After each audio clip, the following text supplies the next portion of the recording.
pero pues como cada domingo agradeciendo siempre la voluntaria participación de don Juan Pablo López Banda. Le doy la más cordial bienvenida a don Juan Pablo, muchas gracias. Al contrario, gracias por la invitación, estamos a sus órdenes. Muchas gracias. Bueno, pues como cada semana, lo acumulado durante la misma, pues arroja pues algún resultado de poco, de mucho trabajo. Esta semana, pues aquello de las madres, hablando con todo respeto, ¿verdad?, en sentido pleno y total de la palabra, pues se nos fue la semana en puras mamás.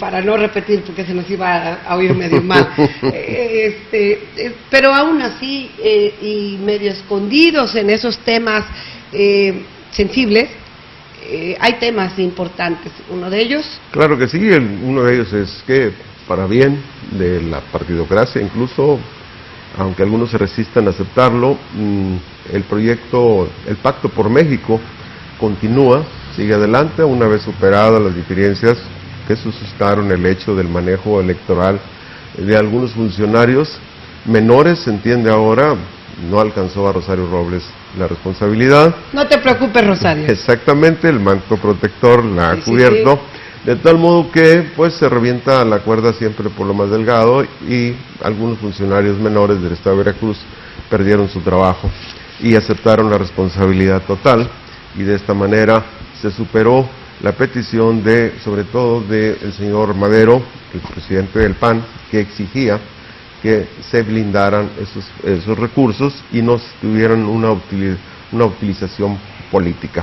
De tal modo que, una vez superadas las diferencias, bueno, pues tenemos que aceptar que gracias a ese Pacto por México, este país avanza, y avanza bien dentro del diálogo, de la concordia, si no de la conciliación, al menos se puede ver en la misma banca o en la misma mesa a los dirigentes de los tres principales partidos, como es el dirigente nacional del PRD, Zambrano, el dirigente, el señor Madero, del PAN, y el presidente, aquel exgobernador del Estado de México, del Partido Revolucionario Institucional, que obviamente pues él habla lo que el presidente le da la línea. De tal modo que esto continúa, y después de vamos a decir, las ventajas o lo que ha traído de beneficio ese pacto, no se puede negar. La reforma educativa primero, la de telecomunicaciones, la cruzada contra el hambre, y la última, la reforma financiera. Y a mí me llama mucho la atención esta última reforma. ¿Por qué? Porque de acuerdo a los objetivos, podríamos decir, podríamos estar hablando de que se podrá reactivar la economía de nuestro país.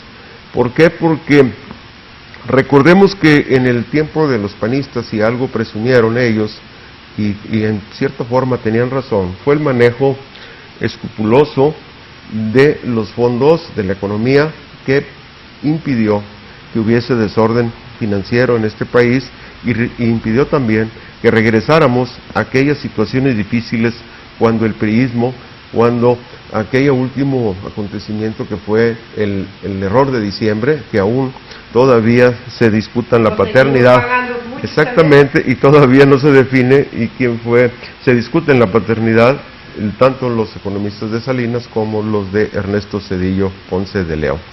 El problema para los panistas fue que en el ánimo de mantener las inversiones en México y no ahuyentarlas, el problema de ellos es que favorecieron y privilegiaron los intereses de los banqueros y las grandes compañías transnacionales, a quienes les otorgaron todas las ventajas en ese ánimo de mantener la economía sana, que no hubiese fuga de capitales.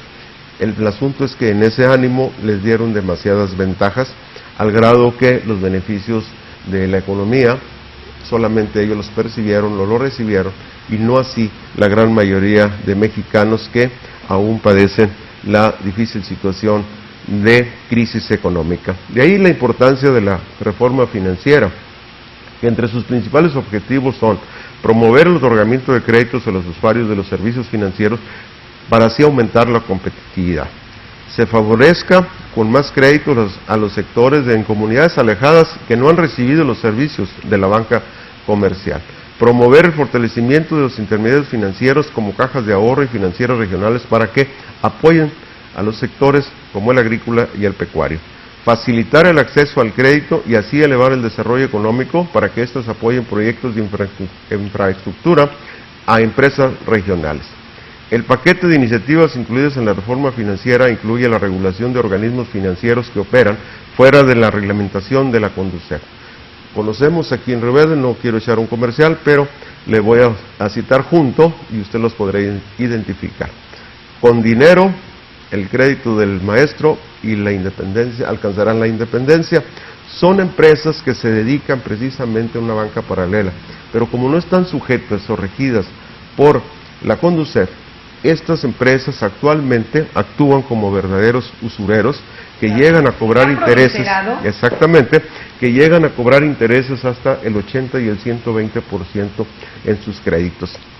Además de que quienes por alguna necesidad llegan a solicitar un crédito, a celebrar un contrato con ellos, sufren una constante persecución y acoso por parte de los cobradores que molestan incluso en la vida particular de los deudores. Esta situación se pretende regular. Además, se regulará las actividades financieras de las empresas que operan al margen de la Comisión Nacional Bancaria de Valores. Con esta nueva ley financiera se regulará a los centros cambiarios. Usted sabe que hay cantidad, había aquí en Río Verde más de 25 cajas de cambio, se han ido reduciendo precisamente porque la Secretaría de Hacienda los está revisando constantemente y como no todos cumplen con los requisitos y las obligaciones, pues han quedado, si acaso, 3 o 4 empresas de ese tipo. De tal modo que con esta ley financiera también serán regularizados, y serán vigilados por la Comisión Nacional Bancaria para revisar y evitar, sobre todo, el lavado de dinero, práctica común, incluso que muchos miembros de alguna de las células de la delincuencia ocupan precisamente esos centros de cambio para lavar y blanquear sus fondos.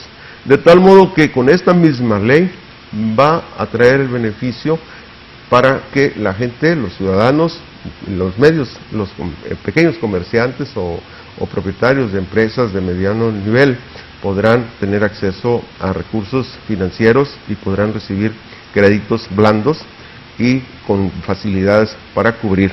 Y así, como le digo, el objetivo es reactivar la economía de este país que ha permanecido en la inmovilidad económica desde hace un buen tiempo.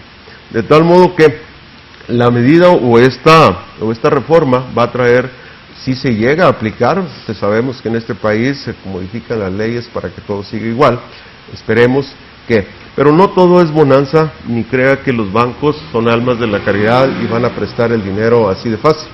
Para ello, para darle certeza a los acreedores, se ha modificado el artículo 1168 del Código que regula las actividades financieras.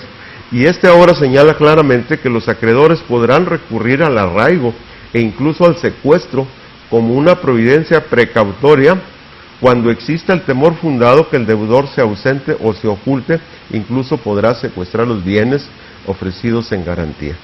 De tal manera que esperemos se cumpla el objetivo primordial de esta reforma, que es la reactivación de nuestra economía mediante el otorgamiento de créditos al sector de la mediana y pequeña empresa, sobre todo a precios accesibles. Ojalá que ya en los hechos se ponga el freno a los grandes pulpos financieros internacionales. Sabemos que los principales, ya no hay banqueros mexicanos, los bancos están en manos de españoles, Banorte, ¿no? Todavía Bancomer, en manos de ingleses, HSBC, y algunos coreanos invierten en Banorte, que se presume que es el último banco, o el único banco que la mayoría de los inversionistas o los principales accionistas son mexicanos. De tal modo que lo cierto es que el gobierno les ha entregado ha sido muy bondadoso y les ha entregado mucha impunidad para que estos durante años han establecido políticas financieras muy leoninas en perjuicio de los usuarios de la banca comercial.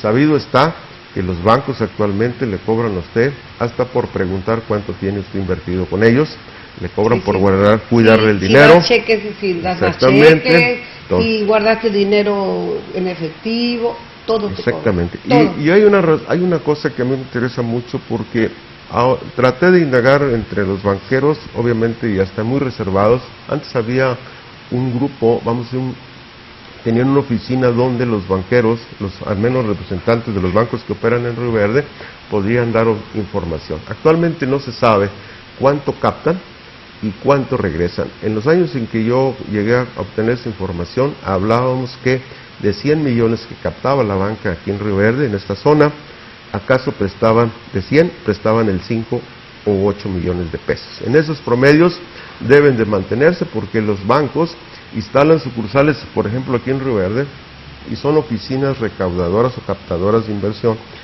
y esos recursos no los prestan a empresarios locales, sino esos recursos los trasladan a otras sucursales o a su matriz para financiar proyectos inmobiliarios en otros estados.